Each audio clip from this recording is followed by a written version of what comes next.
Welcome to another episode of Opening the Flat. Man, it's been rough. Been rough for all the Commanders Nation. And it's been rough for, it's been rough for DC sports, period, man. It's just tough, man. It's tough to be a DC, Maryland, Virginia. It's tough to be a fan of our sports teams, man. But we're going to get into it. Opening the Flat. Wins, win, lose, or draw, that's what we are. We still here, we still supporting, and we still, trying to preach for, to win some games. Last episode talked about what we was going to have to do to win.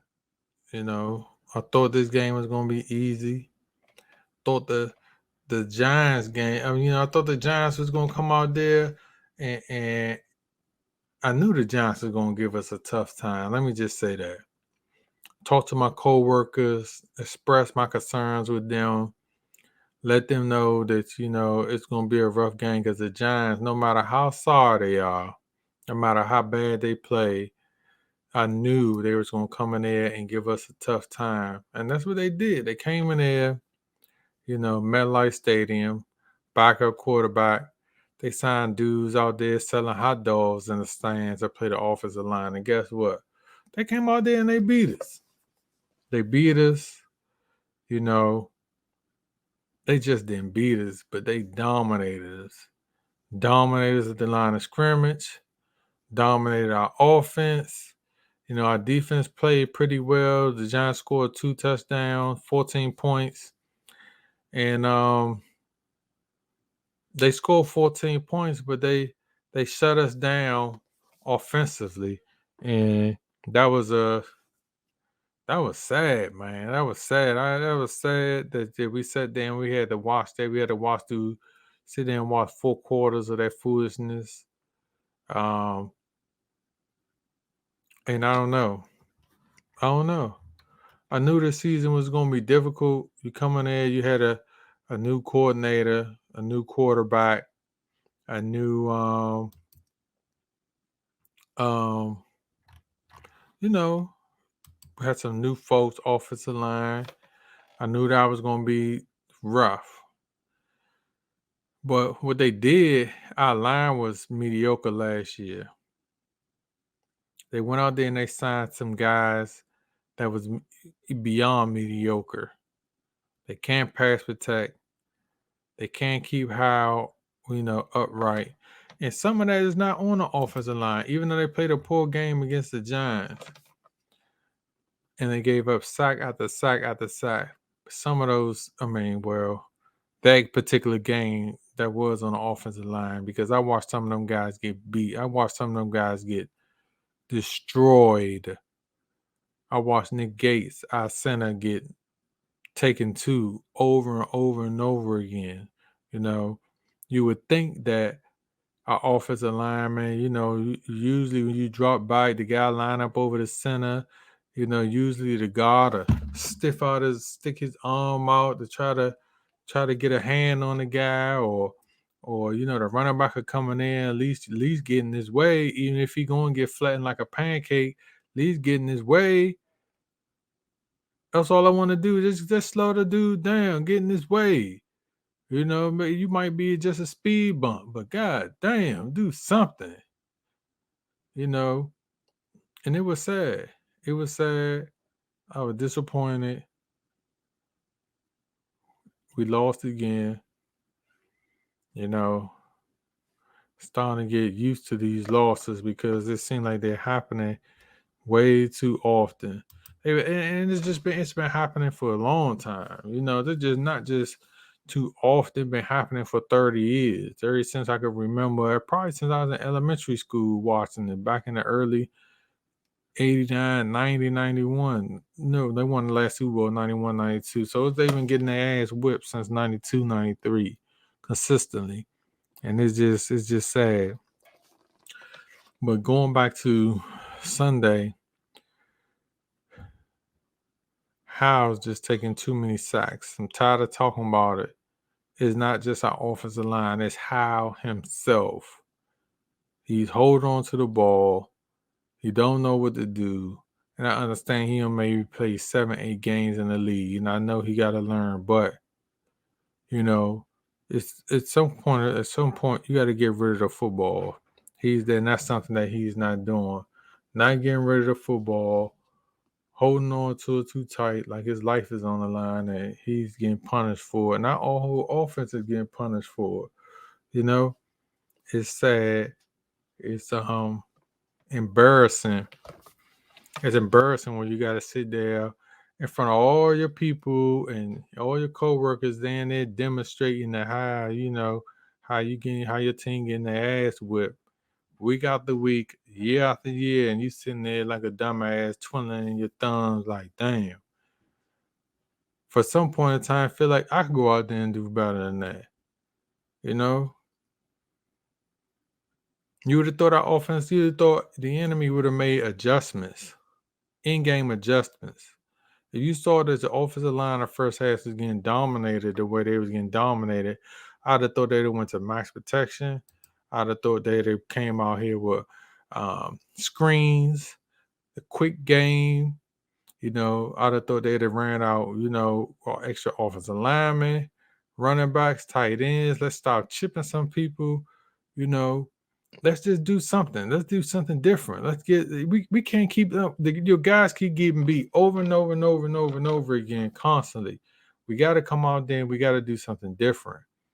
And to me, I just don't think they made no adjustment. They didn't make no adjustment winning their halftime. It was like they waved the white flag at halftime. Had multiple timeouts. They didn't use it. They didn't even try to use them to get them to punt the ball. And they were just whooped. They just got beat so bad. And they were just sad. Sad, frustrating, and embarrassing.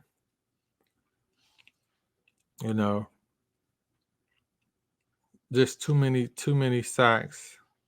Too many guys out there playing like they don't want to be out there. That's what comes out there. You got guys out there playing like they don't want to be out there. And we need to get rid of this losing mentality. It's been in DC for way too long. My son, 22. He's never seen a winning franchise. That's sad. I've been in elementary the last time we were any good. That's sad. I was in elementary. That's a long time ago. I'm just in my early 40, 42. Dang, elementary. Sad. Again, beat down day in and day out. And I don't know, I don't know what they can do. A lot of people talk about get rid of Rivera. Maybe they need to move in a new direction. But, some of the guys I think that they have on their team are actually good guys. They need to revamp that whole offensive line. They need to revamp that.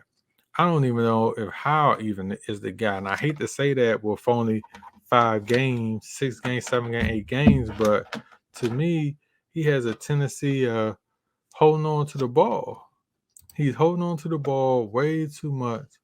He's looking out for the sack more than he's looking down there to get guys wide open. You got guys in the flat that you could get rid of the ball to. You got guys down the field that you probably could try to get to. I was yelling up and down, dude, if the pass is not open, run the ball. I don't even know if he's even comprehending that. So we got a lot of things that's going on that we need to look at offensively. Starting with the quarterback, starting with the running back. To which Robinson, to me, I think Robinson and Gibson not even getting a fair deal because they're not even running the ball. They keep running the ball out the shotgun, going east to west, and it don't work. I don't know why they don't line up in the traditional, running back set and hand it to the guy. Maybe hand it to him. He could go left or right or do some pitches where he could use, where he's still going left and right. He going north and south. But him going east to west. I mean, he's not the type of guy or he's a downhill runner. He need to be going north and south, not east to west. And to me, I just feel right now we just wasting their time, Robinson and Gibson. You come in with Rodriguez, he run and get a couple of yards, but you don't haven't established no running game all year. Every snap has been drop back pass, and it just don't work. Don't work. So I'm disappointed with our offense. I'm disappointed the way they're performing. They giving up the sacks. I'm giving high holding the ball. I'm disappointed in they're not getting the ball to your playmakers. They picked it up a little bit and getting McLaurin the ball a little bit, but they still ain't giving the ball to Dawson. You got Dawson, you got Samuel, you got Logan Thomas. They need to move the ball around and get these guys involved. These guys just seem like they just out there playing constantly, just running. They running for help. Maybe they running to try to lose some weight or something. I don't know, but you're not getting them the ball. You can't blame the enemy for everything. You got to blame Howe. You got to blame offensive line. You got to blame. I mean, who else can you blame? It's just sad that you got to sit here and you got to talk about, what's going on with the team, who's good, who's not good, and I just don't know. Defense played. They played. They gave up 14 points, but I don't think they played to the point to where you would consider them a good defense. Even though 14 points against some backups, Tyrod Taylor and some dudes you signed off the street come out there and they score 14 on you. 14, you need to hold them dudes to 0. Guys giving up fade routes and deep balls, and Saquon running like he never had an injured ankle. He out there on one knee. We're out there putting on juke moves on guys. So I just don't know. Just don't know. Just sad, man. Sad, disappointed. We had a chance to win it in the end. It didn't work out for us. I'm not mad at it. Them plays like that happen when guys drop the ball. I'm not mad about that. But it was some earlier reads he had on that drive that could have got us in position. We ain't have to come down to a 4th and 1 or 4th and 2.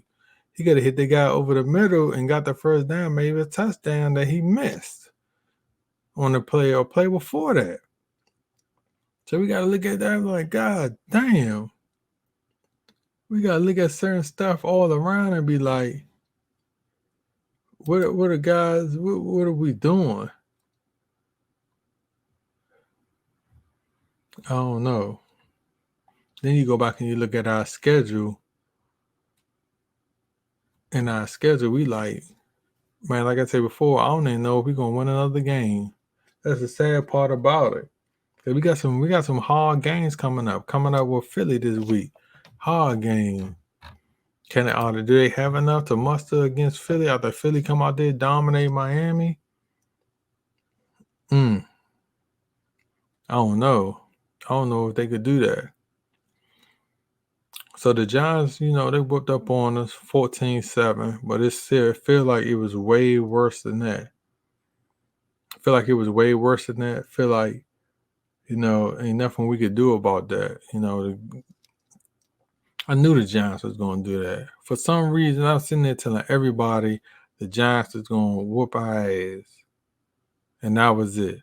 No matter who they had out there on the field, they felt as though, damn, we playing the Commanders. Like line your grandmother up at left tackle. We're going to dominate them. And that's what happened. Put your grandfather at defensive tackle. He going to get in and he going to get 3-4 sacks. And that's what happened. Sister could play fullback and run over your middle linebacker. It didn't matter. And that's how I feel like teams look at us. Teams look at us like, this the Commanders. We just going to dominate these guys. They're not serious. They don't want to play. And that's what we come out there and we look like every week. We don't want to play. 14-7. We scored 7 points against the Giants, our backup team. Not even their starters. Just the backup team. Offensive lineman, backup quarterback. And I thought Daniel Jones was going to play. I thought he was about to sign up a new money contract. I thought he was going to be out there with the what's my man for Texas A&M, my man Money Manziel. I thought he was out there doing a Manziel when he come to play us. Now you got Tyrod Taylor. He was the Tyrod Taylor, first black quarterback in 100 years. He come and beat us. They ain't never had a black quarterback in 100 years. But they come in against us and beat us. So it was a little sad. How to drop by, throw the ball 42 times. 42 times in a 14-7 game. Robinson, Gibson, they don't get no courage. Rodriguez come in. We completely abandoned the run, completely put it all on Howard, completely put it all on the sorry offensive line, and we get destroyed. Just sad that we got to sit here and talk about it. Sad that we lose another one. And it's just sad for the city that we got to put up with stuff like this, man. Sad. Tonight, the opening night for the NBA season. The Nuggets right now is beating the Lakers 103-96. Got the Warriors and Suns playing tonight. And they think they were saying Bradley Beal not playing. I think Bradley Beal supposed to be out, of course. The Wizards. I think the Wizards open up their season. I think they open up their season tomorrow. I almost feel like you getting hyped for the basketball season because your team getting whooped in the other season, in the NFL season, but you can't get too hyped because the Wizards they got some trash.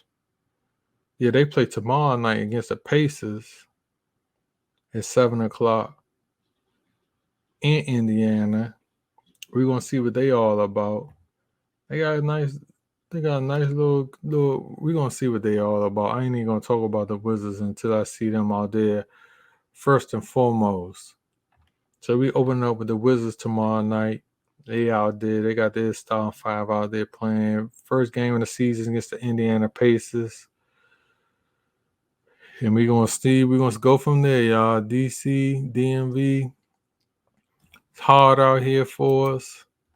Nobody out here want to support us. We can't even support ourselves and win. So tough week for us. Another loss drops us to 3-4. And it's just sad on what we can do. So like and subscribe. I come back later this week for a matchup against the Philadelphia Eagles. You're playing them for the second time. We're going to see what we could do against them.